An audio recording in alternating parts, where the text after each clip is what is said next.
everybody, and welcome back to my YouTube channel. Today I thought that I would do a quick video on how I level and organize my future classroom book library. While you're here, make sure you subscribe to my channel and follow my teaching Instagram. It is at Callie's Class, so give it a follow for more exciting content. The other day I picked up some free books on the side of the road when my free book video went up, and so I have all these books in my car that I need to level and add to my online list, so I thought I would bring you along with me to do that. I recently just revamped my online list, so I had a library on Google Docs beforehand, but it wasn't really that great, and I saw some people on their teacher Instagrams redoing those, so I was really inspired and decided to do it also. But I wanted to show you my before library because honestly it shows some development of myself and I thought it would be cool to document. So this was my first library list that I had, and I had it leveled by reading level of the book, and then I highlighted it if it was an award winner, and then in red I put how many copies that I had of it. And they are grade level books, and I did the same thing with highlighting and the red color for different codes. That was my before library, and this is my new and improved book library. So you can tell that it's really different. It's not done yet, but I've done a lot of work on it. So I have the book title, the author, the book level, the age range, which is the grades recommended for it, whether or not it's an award winner, how many copies I have of it, the theme, genre, and location of it in my library since I'm revamping my library. The way that I level my books, I use the website for the Scholastic Wizard Book Finder. I just type in the name of the book and it pops right up. So this is the Scholastic website, and it has the Book Wizard at the top here, and you just type in the name of the book. Usually it's kind of limited to Scholastic books or more popular versions of books. There are some that I can't find, and it doesn't always have the reading level or the grade level. It's not guaranteed that you'll find every book, but it is really helpful in helping me find those books that I already have here. So for the ones that I can't find it, I just do a little dash right here. And then the rest of them are the reading levels. I'm just gonna go through and add some of those to my library. And I actually just discovered that the Book Wizard has an app that you can scan, so I'm going to use that today and see how it works, and I'll let you guys know. So I'll be adding all of these books today to my inventory. I just tried the book level app from Scholastic, and I tried to register an account for myself. However, when I was creating it, I had to type in what grade I was teaching and what school I was teaching for my account to be verified, and since I am a student teacher, I do not have that.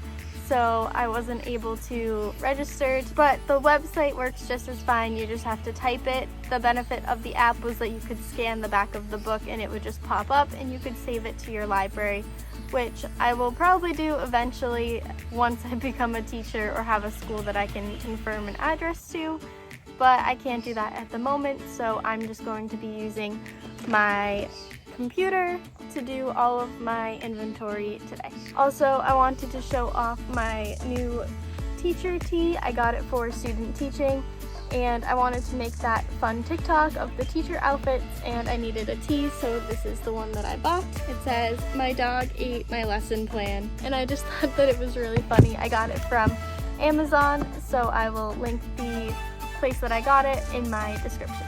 So now that I've added in some of my new books, I've only done like a few of them.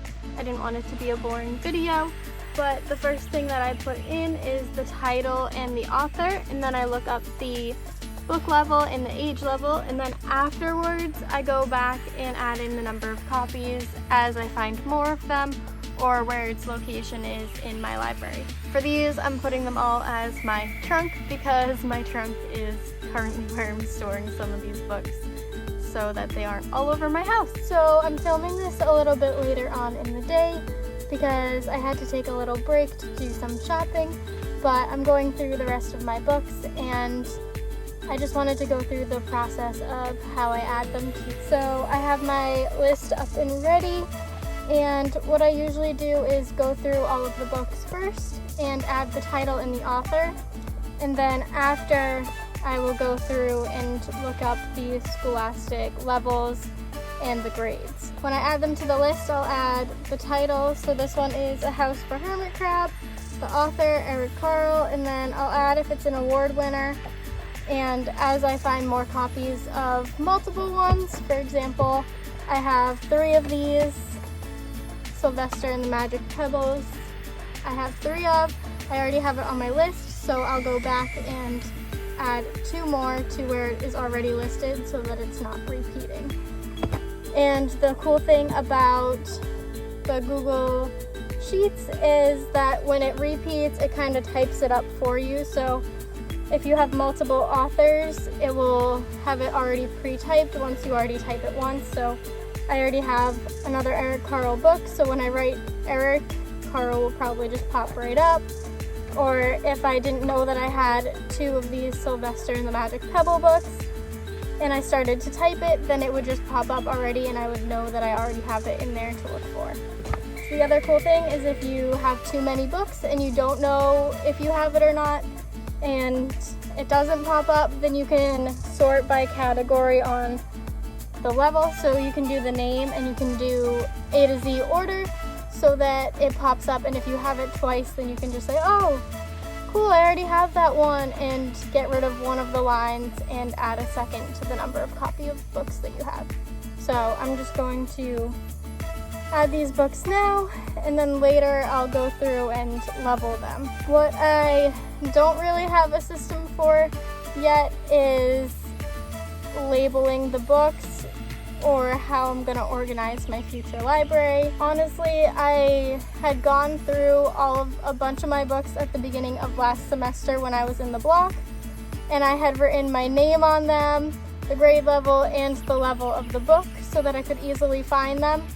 And right after I finished doing that for all of the books in those bins that I showed in my last video, I learned that you probably shouldn't write the reading level of the books so your students can see, because it kind of limits like what they read or what they think they can do.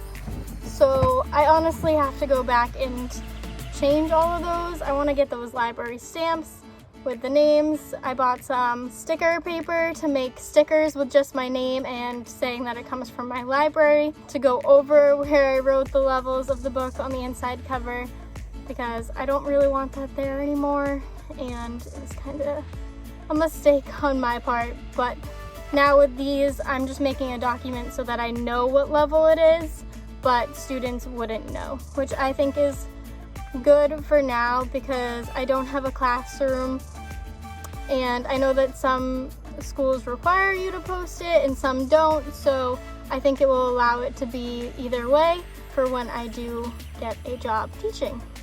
But yeah, I'm just gonna add these and I'll just videotape it.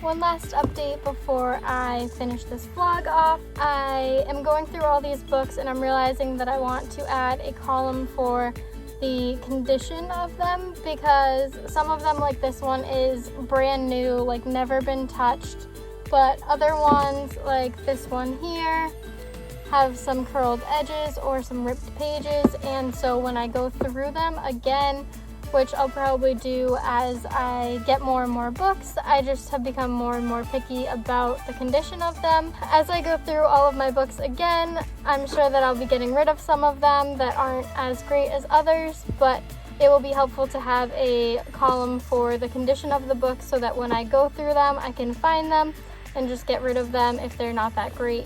So I think that that's the end of my vlog today, and I hope that you enjoyed watching me kind of organize and level my books on my inventory. I think that it's really beneficial to have a online document of this that you can constantly edit and add. I really recommend using Google Sheets because you can access it anywhere. It doesn't matter what computer. You can do your iPad, your phone, your computer, your tablet, anything that you need it on, it's right there. And if you're out shopping for books and you don't know if you already have one, it's so helpful to have this one here, and writing them all down has made me really aware of the books that I have. So if I know that I want doubles of them, if I'm finding more, then I'll grab them for sure. That's the end of today's video, so make sure you like and comment below any books that I should add to my library, or keep an eye out as I continue to build my classroom library. Bye!